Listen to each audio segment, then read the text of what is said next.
A friend of yours, Skyle? The Admiral spoke up. Penelope, please, and yes. Gareth, first officer of the Nebula. The Admiral extended his hand and gave that curt nod Gareth was familiar with. A pleasure. Gareth took the offered hand and shook it, as was the custom. I can assume you're here as a representative of Terran trade efforts? Well, technically the man gestured towards the other human across the room, is the one representing us. I'm just babysitting. A glorified valet more than not. My condolences. Federation space is fairly safe. Did you higher-ups really think military protection necessary? I raised the very same point but was soundly ignored. I suppose the lack of trust in space that is unknown and inhabited by unknown species played a part. I also must admit there was a fair bit of our own space traveled through that was risky enough to warrant it. Gareth held his tongue but couldn't help but think that there might be less mistrust if they'd simply be more open with the Federation. His words were more measured. Perhaps in time, yes?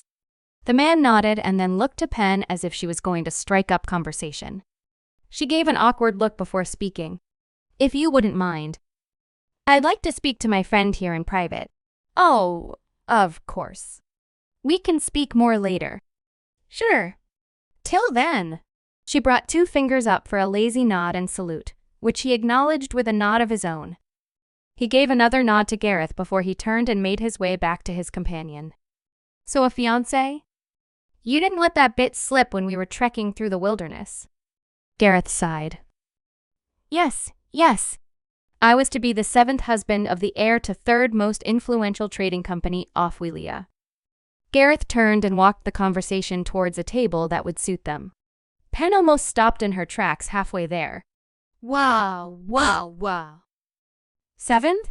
You sure she's not like, yeah, no, getting a hold of the will and then…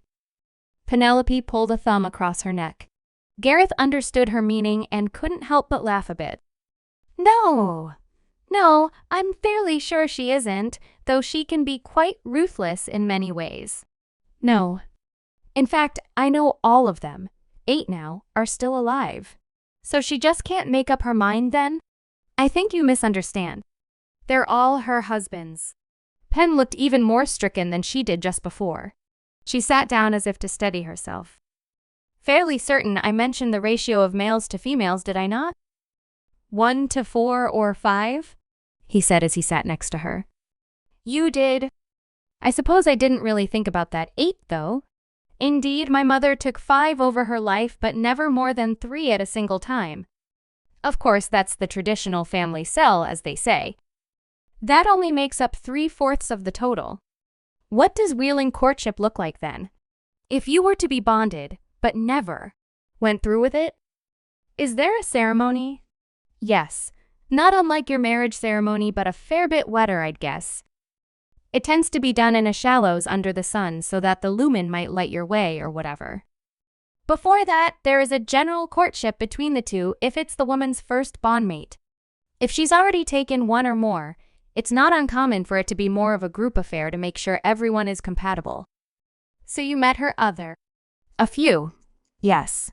So, you guys meet in a park and she thought you were cute. Hit it off. Tragedy struck when she learns you chose to join on with the Nebula? Not even close. Hell of a story, but not at all. Ours was an arranged situation. My mother is of some influence in politics and worked it out. We met for the first time at a ball and danced. A few months later, we were to be bonded. But not what you wanted? No. As the black last sheep of the family, I just couldn't help but mess up everyone's hard work. Met Deeg and told the family I'd decided to sign on with him. They were all livid, of course. Still. I mean, seems unfair of her to go so far just to get back at you for chasing a life you can enjoy. Oddly enough, of all the yelling voices, Falca was not one. You have to understand, for a person like her in our society, such a thing is incredibly insulting. Choosing a low station over her? Quite the attack on her pride. She raised her eyebrows sarcastically. But she doesn't cut so deep. In the end, I know I chose correctly. I don't regret it. I'd rather be living the life I want and be judged by others than a life I can't stand with the approval of the judgmental. And if I can turn her attempted insult to the nebula's benefit, then all the better. What life were you chasing that you couldn't as her partner? Exploration, of course. I remember seeing records and projections of all these stars and planets and people, and it was so hollow I couldn't stand it. Holograms just don't capture it, you know? ID. As she spoke, a humming noise came over the entire room. Everyone's attention shifted to a small stage that rose up soundlessly from the floor. Floating atop it was Daz, accompanied by a few musicians that Penn could only tell were musicians by context. The entirely robotic voice of Daz's translator came over the hall. I've had the great pleasure of knowing many of you for some time and meeting more of you for the first time now. I've been graciously asked by the event planners to bring some music to our gathering, and I'm happy to dedicate this to all of you, my friends. I hope you enjoy.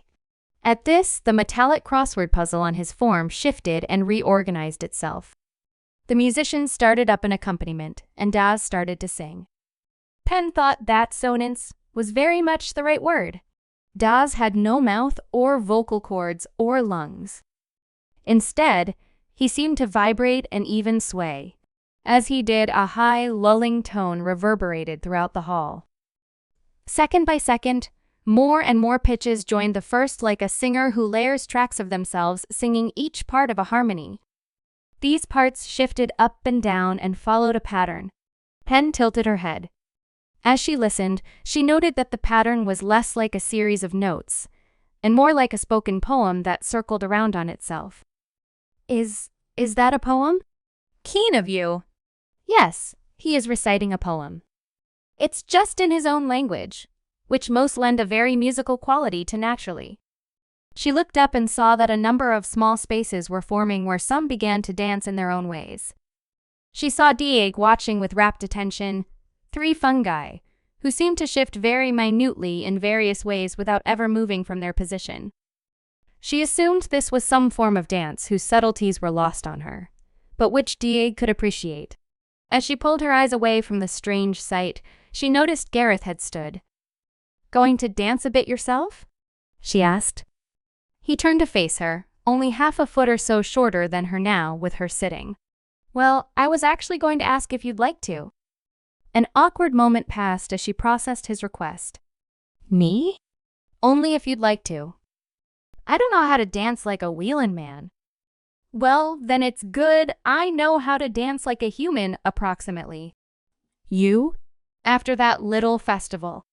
I thought I might learn some human dances, and since you said you had learned some more formal moves because of the military, I started there." "Oh, right. Yay, all right." She took his offered hand and stood.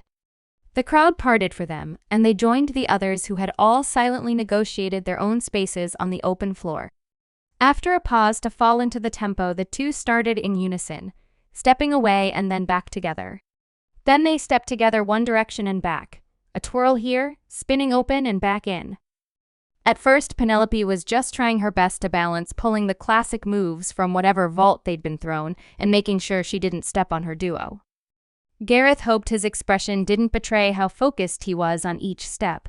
After some dusting off and figuring out, though, they both found a rhythm and ease that they held onto through the end. The only other two there who knew anything about human dance would have said it was rather a graceful display if they were paying much attention. The gathered aliens with no frame of reference simply enjoyed the display of a new culture and one that had, until then, not shown such a side of itself.